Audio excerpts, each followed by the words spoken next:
So my role here at FIPS is to help cultivate a culture of health. And I can imagine a world where it's not necessary to consciously think about creating a culture of health. So I'm curious, what do you think is needed to really shift cultural expectations so that biophilic design and connection to nature are incorporated just as a matter of course? So I think it starts from just starting very early on. In pediatrics, we see that children respond to nature positively starting from very young ages, from infancy. We often tell families, if your child is crying, change the environment in which they're in. And what we mean is either go outside or look out a window. So I think if we start from even before birth, listening to nature and having moms walk outside, and then just going from there, we can sort of restore that connectedness. Yeah, I think I would echo that. I think maybe the first steps we need to take is to continue to speak about the importance of children in nature. On the assumption that most parents are very concerned about the children for the future, and just the ability to sort of and the awe and the wonder and the physical activity and the learning and the community that's spawned. And I think if we can convince enough parents that this is the future we need for the kids, I think it'll filter back up through the rest of the generations. Not much more to add except that we need not to be afraid to speak about our love of nature and the reality of our interconnectedness in the web as adults, so that to each other, to people who maybe you feel a little shy about outing yourself as a tree hugger. I think that if we normalize this kind of talk, it can help shift the culture. Thank you. So this question is directed towards Karen, but I think everybody can take a stab at it. How do you connect and share your work and ideas with skeptics?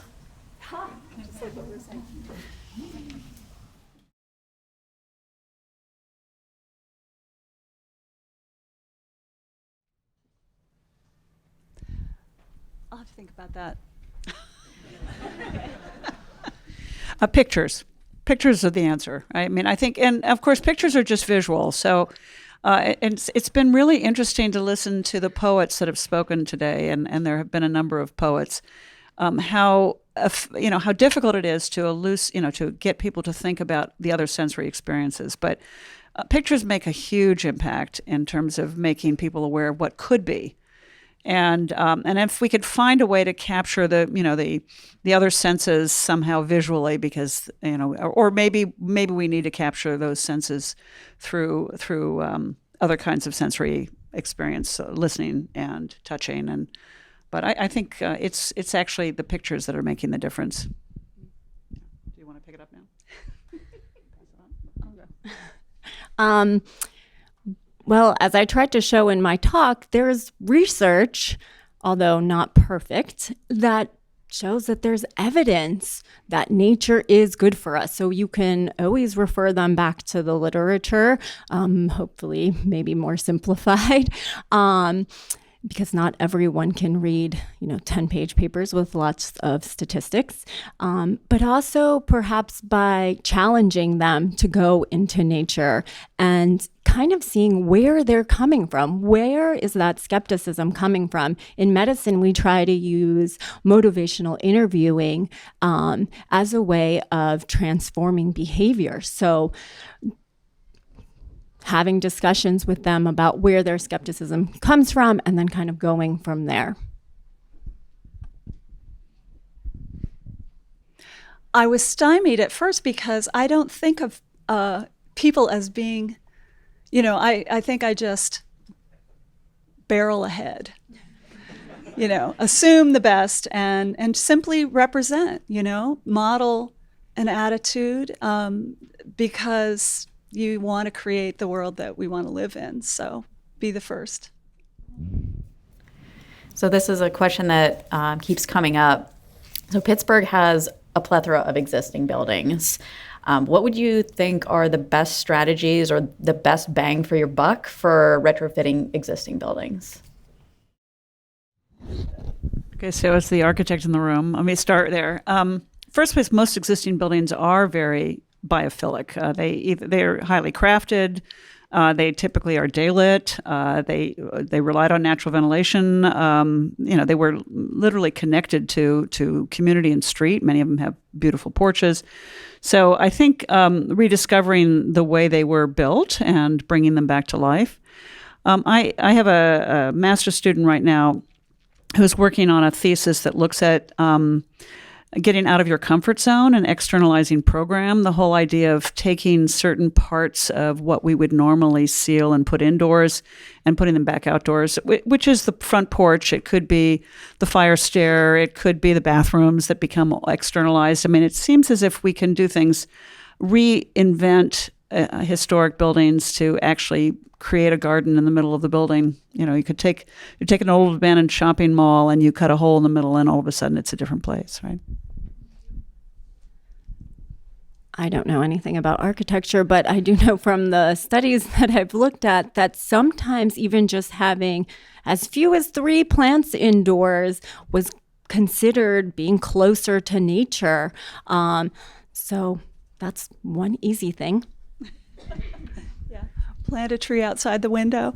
Our remodel project we're trying to show that one can save residences. I know that there's also been institutional remodels for the Living Building Challenge, so it's a good thing to study what people have found. We will never build our way out of our climate crisis. We need to figure out how to retrofit buildings, and the Living Futures Institute is doing a lot to try to make that information available. So I would direct you to them. So buildings are becoming increasingly, the envelopes are becoming tighter and tighter. And Vivian, you were referencing operable windows. What can we do, besides maybe the answer is just putting in new windows? What can we do for these environments where people are just being forced to be indoors most of the time? It feels like there's no agency for connecting with nature. Yeah, I think Sonia showed a number of photographs of work environments that you may not have wanted to work in. And I think there are steps you could take in those existing work environments. You do, in bringing plants indoors as part of it, extending windows downward so that you're visually connected to the tree that's outside the window. I'm always intrigued by brand new restaurants that go up in old buildings on Pittsburgh streets, where it's dark glass and it's sealed and the windows are pretty small, next door to a restaurant where the entire wall lifts up, right? And the entire, everyone is eating in the restaurant. It's literally on the street. And one of them is packed full of people and one of them is empty. And I'm thinking, didn't they get the message that people actually want to be on the street? They wanted to be connected to the community and nature. So I think there's a chance as we start to rethink our buildings to just show how fabulous it is to be connected. All right. So do you have any advice on how to make awe experiences or environmental education opportunities inclusive for both children and adults so these can be shared experiences?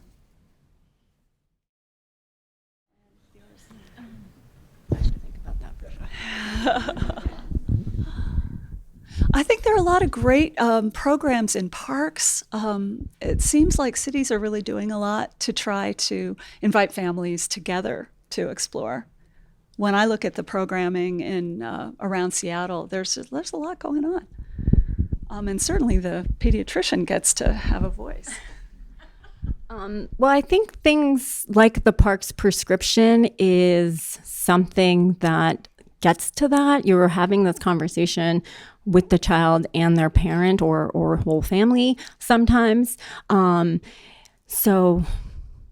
that is just one small piece of a larger set of programs throughout our city, like Let's Move Pittsburgh and Grow Pittsburgh, and the schools getting involved and having the school gardens. So there's a lot of that. And I think kind of making the child and the family proud of what they're doing, sort of can nail it home for them. Like, this is something great that you're participating in, and maybe spur them to continue to do it moving forward as they grow older and become parents themselves. So is there any research on the effect or importance of the quality or type of nature that provides these benefits? Or are there benefits to just being outside? So I didn't go into the nitty-gritty of each of the studies, but there is, and these are just a few of the studies out there. There are many, many studies, and some of them do sort of quantify how green it is, like how many plants are in your living room, what percentage of the view from your living room window is natural. There are fewer studies that look at how well maintained that is. And I actually didn't go into those in depth, so I can't really speak to those, but they do exist. Yeah, I think there are actually a number of studies, but there's also other kind of evidence than just scientific studies. One is the three-dimensional playground. I mean, playgrounds that are a combination of rocks and trees and different types of vegetation, and actually danger turns out to be pretty important, an element of danger, instead of trying to make everything ultimately safe.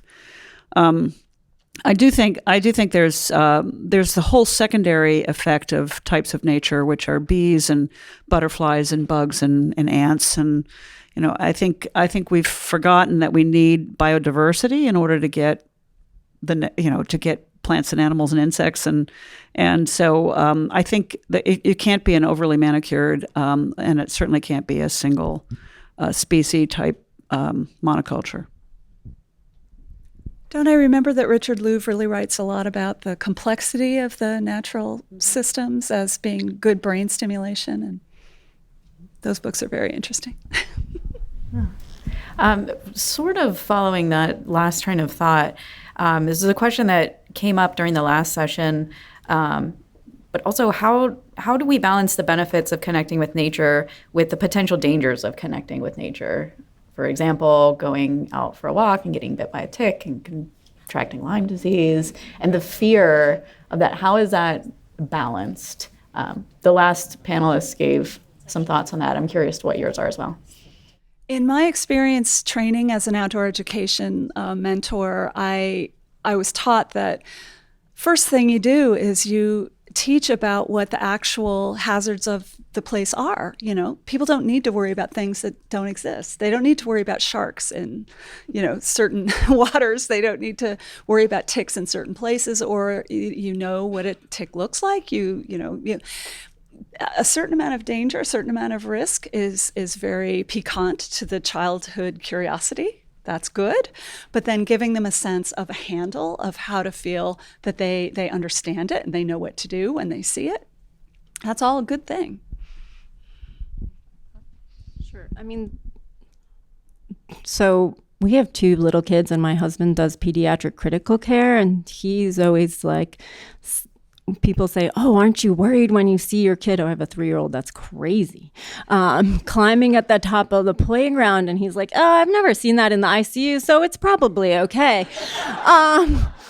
So I think there is sometimes more fear than is necessary. And my neighbor, who has raised 3 amazing children, taught me early on, before I even had my own kids, better a broken arm than a broken spirit. And I kind of believe in that as a pediatrician. But if there are fears, we should address them and teach families how to mitigate that. Lyme disease is very common in our county and the counties north of us. Certainly there are things that can be done about that. If you have anaphylaxis to bee stings, of course you might have a fear of bees, but these are things that families can be prepared for, as Karen was saying, in whatever environment they may be going into. For example, families that are traveling abroad, we try to prepare them for their travels, and kids that are going out into, outward bound experiences, trying to prepare them as well. So I think a lot of them is, seeing where they're coming from and addressing their concerns and educating them about what can be done to mitigate them. Yeah, I'm going to add one more thing, because I think it would be great if someone in this room who understands the word relative risk, who's a statistician, could actually create an elementary school course on relative risk that would introduce the idea of, because media makes everything so much in our backyard. It's like, oh my God, it's going to happen to me. And then we become paranoid and afraid, and we miss out on critical things. And I think this is not just access to nature. This is access to community and human diversity, right? The power of a diverse population is so much greater than the risk of a diverse population, and yet people are sort of, not being educated early enough to understand relative risk. Because I think the tick issue would become a very small one when you started to look at broken spirits. I know, Mark, are you here? I feel like that was your question. How do you know that was my question? Because you're freaked out about Lyme disease. I just know a lot of people that have it. And as kids, you run in the woods and that, you're not always checking, and then they end up carrying that as they get older. They should put DEET on before they go out. If I can speak for just a moment, I'm from Ithaca, New York. We have a wonderful Ithaca Children's Garden. A major component of that garden is called the Anarchy Zone, and it's filled with wood and lumber and old tires and junk, and kids love it. So to your point, I think a certain degree of danger is necessary. Thank you. At the hospital that I showed you, that incredible bathroom where you wash your hands in nature, they have a little garden called, plants that thrill, kill, or chill, thrill, and kill. And they're basically telling you, they're teaching you about things so you can recognize them and not eat them. So another question that we got, what advice would you give for families that might be less privileged in that they're working 3+ jobs? There's not a lot of free time that's available for, taking a stroll in nature. How can we incorporate some of these biophilic elements and biophilic practices, recognizing the realities of limitations on time or money? So that is a struggle we face in the office every day. Every time I hand out one of these parks prescriptions, I think to myself, what am I really asking this family to do? Where they may not just have constraints on their time, but also on their mental energy, because they have so many stressors. And a lot of time I turn it back to the family. How can I help you? And some of the answers I've gotten are simply like, well, I'm just glad you're talking about it. And I tell my kid to go out and to play outside all the time. And I'm glad that the pediatrician is now telling them the same thing. Or we talk about how this can be a priority and be used as almost a reward for the children when the child is well behaved. And then you say, okay, this weekend we're going to make the effort to go on a family walk for 15 minutes. It doesn't necessarily always have to be to the park, because these families are trying to decide, as I think I've told many of you yesterday, do I pay for gas to go to the grocery store or bus fare to go to the grocery store? Or do I pay for gas or bus fare to go to the doctor's office or go to the park? So these are real life struggles that parents are facing, and that we're asking them on top of all that to do more. And a lot of it is not just on the family. I think that as a society, we need to address the resources that families have so that they're not feeling like they need to work, or they're not needing to work 3 jobs to make ends meet. And so I think some we can turn back to the family, and some we need to take back and look at what we can do as a society. I would also recommend advocating for recess in public schools. Make sure that recess continues to exist. I hear that it is on the decline. Super important just to get them out in the air and under the sky, whether they're in a forest, it doesn't matter. It can be a playground. That's better than nothing. And by the way, the research says they should have recess in the morning because they need that early morning blue light. And it's better actually if they have recess before lunch rather than after lunch. And so there's a lot of very interesting research on scheduling recess. How do you combat the impact of polluted outside air without filtering out all the good bits? So I interpret this as how can you maximize the benefits of natural ventilation while being aware, especially in a place like Pittsburgh with less than ideal air quality? So, and this is a really tough one. Obviously, we should always go after the sources first, right? So, if anything, you want to be part of the political argument to cut down on the particulate production from power plants and manufacturing that could actually be managed at the stacks themselves. So, much better filtration would make a big difference in our air quality. There is actually some very interesting research that's going on. Stanford students are looking at nano screens, so fly screens that have sort of a nano surface that actually picks up particulates and that you can and sort of consolidates them and then you wash them off. And so, basically a filtration system that doesn't require that you seal the window. Of course, there are mechanical systems that do a good job of picking up particulates, but you have to maintain them because fine particulates are really small. So you need a very high quality filter and you have to keep maintaining it. So if there's no budget for maintenance, you're not getting much benefit out of sealing up your windows. You may as well just enjoy the higher quantity of oxygen that comes with particulates. And as was mentioned in the talks, indoor air quality is often worse than outdoor air quality. Maybe not right next to the power plant, but in general, truly, there's so much toxic material in our homes that you're really better off just opening the window, even if you fear that the air outside is worse. It's probably better. Vivian, are you able to talk more about the invention of air conditioning and how that has changed our experience of buildings and our lack of connection to nature?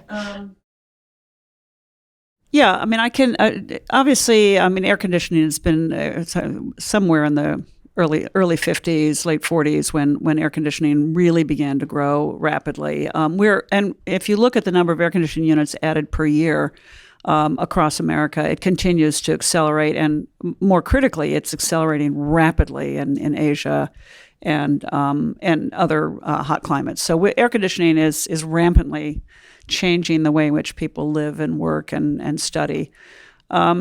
Along with air conditioning, because it is best delivered by air, although there are some very innovative cooling systems that are really, radiant cooling is a very interesting shift. But if you use it delivering the air and you don't actually do a good job of maintaining the quality of the air, you actually could be providing people with cool air that isn't very good to breathe.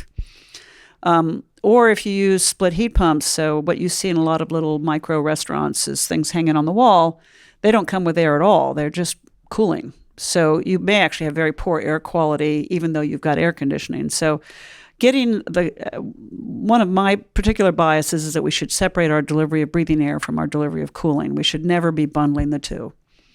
You need a micro breathing air system or windows that open, and then you need cooling. And radiant cooling, something known as active chill beams and passive chill beams, things that are introduced typically over your head, are really beginning to take over innovative. A lot of the living building projects, a lot of the cutting edge green building projects are looking at water-based cooling. It's quiet. It's much more natural. It's what you would find in nature. Interface carpets, one of the carpets that really is serious about sustainability. Their new headquarter building in Atlanta is all radiant active chilled beams with a dedicated micro breathing air system, and it's just brilliant. It's really an amazing solution. More than you wanted to know? No, that's perfect. And I will put in a plug for FIPS, so we have radiant cooling in our new exhibit staging center. Probably won't need to experience the cooling today. It's chilly, but we exist that. Dr. Hoyos, You're a champion of parks prescriptions, yet it does not seem to be a national practice within the medical field. Can you share your thoughts on what you think it will take for greater buy-in and support for this program? So there are many different cities where they do have parks prescriptions. We are, like I said, part of a pilot here in Pittsburgh. I think a lot of the hesitation is what I've already shared with you. The providers we have a difficulty in asking the family to do more, even though it is so important. So if we can make it easier for them to do this, then I think we'd be handing them out left and right to do that.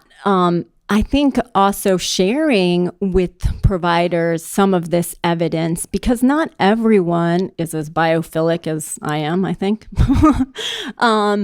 So showing them that there is evidence that this is very important for our patients and can be complementary therapy to some of the diseases that we're seeing would be helpful. Knowledge is generally drives pediatricians to do stuff, or people in medicine in general.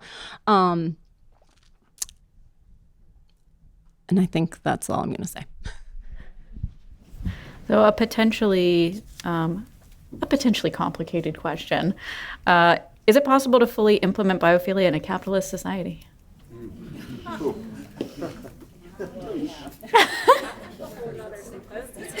We're going to be moving to session 3 to talk about this point.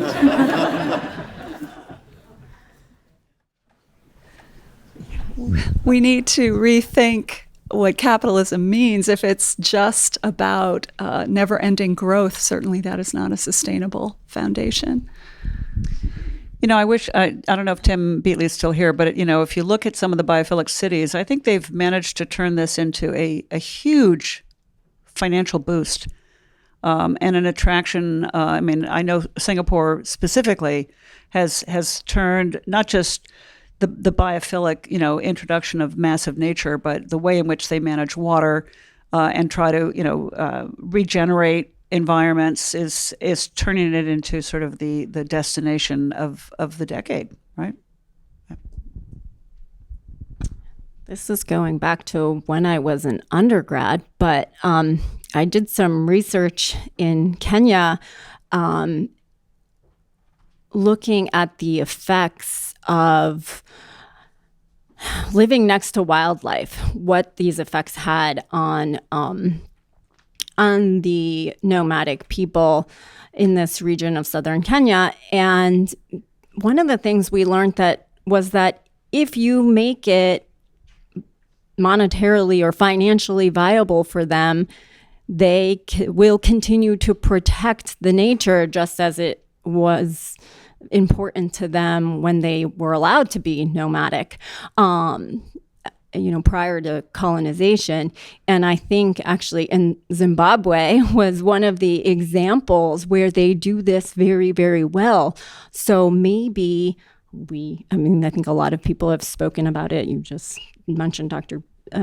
Beatley's talk about that. You had many things in your presentation about how it saves money, and a lot of capitalism is about money, so it could work. Yeah. Thank you. I'm curious if you could kind of tie what Tim was talking about with these moments of awe, if you could tie that to your own work, and do you have a personal story to share about a moment of awe? Karen, I know you shared a number of them. If it's an opportunity for another, if you have.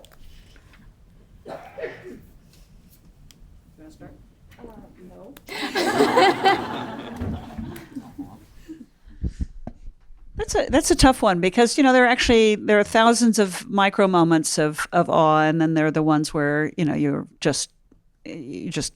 scale of nature is just so overwhelming for the individual.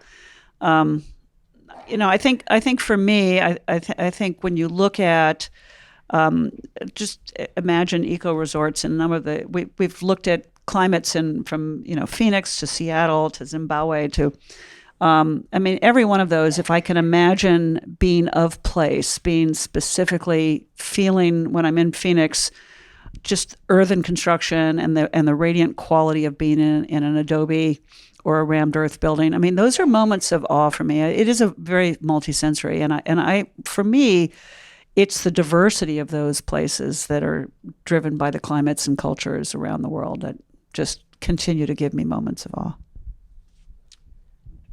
Sure. So in pediatrics, there are moments of awe all the time, and that's why I love my job. Children, their own development, their own natural wonder and curiosity is awesomely awe-inspiring, and it's part of the reason I'm here today. They are just so magical. And I mean, I don't think I could share one experience, but even just a child's first smile when we get to experience that in the office with the family is amazing. The connectedness of humans is amazing. And I think that's sort of what I live for on a day-to-day basis in my practice. And I know that's not nature, but it is, because we've all said we are part of nature. I knew I had a good one that I hadn't shared yet. As you heard in my talk, it's really the big systems, being amazed that, we're breathing the air that the dinosaurs breathed. I mean, that's incredible. So more than looking at Mount Rainier, which is pretty darn good too, the more that you just simply reflect on the connectedness and the huge system that we're part of, this web of life. I want to do a plug for a TV program. Have any of you seen One Strange Rock? Oh, you guys, there's such pleasure ahead for you, because this is a Netflix National Geographic collaboration, One Strange Rock, referring to this Earth. It's narrated by Will Smith, who's really good at showing awe and surprise and delight. And it's based on the experiences of Earth that astronauts had living on the space station, and how they see it as this magnificent interpenetrating system. And it'll teach you things I think there are 10 episodes in the first season, which is all there is yet, but I think there's supposed to be more. Teach you things you never learned in school. It's the most spiritual experience I've had in many years just watching this thing, and it's all based in science, so that's good for the skeptics. It's really fabulous. Thank you. And last question, a very simple one for you, Karen. Where's the Blowdale Reserve, and how do you spell that? Okay, sorry. It is on Bainbridge Island off of Seattle and the Puget Sound. It's spelled Bloedel. You can go to www.blowdelreserve.org. And if you have questions, you can and in my talk at the end, there is that web address my email, and I'd be happy to direct questions for you from you to the director of Blowdale if you're interested. Give everybody, if we can give our panelists a round of applause. Thank you so much.